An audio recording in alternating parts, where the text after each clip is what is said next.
शेट वा कॉपी करताय.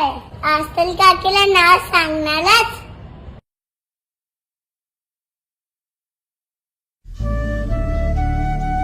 बाबा त्या दिवशी काय बोलत होते ते माहितीये? आता देश कमकुवत झालाय, त्याला भ्रष्टाचाराची वाळवी लागलीये. मला नाही माहित ते कशाबद्दल बोलत होते.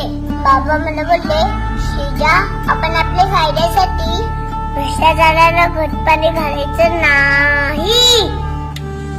मला ते पण नाही समजलं, पण तुझी कॉपी सीमा काकीला सांगू नये म्हणून तू ही कॅडबरी मला दिलीस ना, तेव्हा मला समजलं ह्याला भ्रष्टाचार बोलत असतील.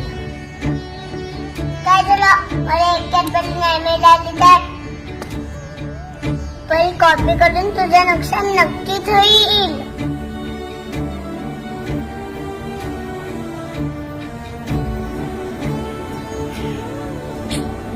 काय करते? बाबा बोलतात भारताचं भविष्य आपल्या खांद्यावर आहे, म्हणून खांदे बलवान करते.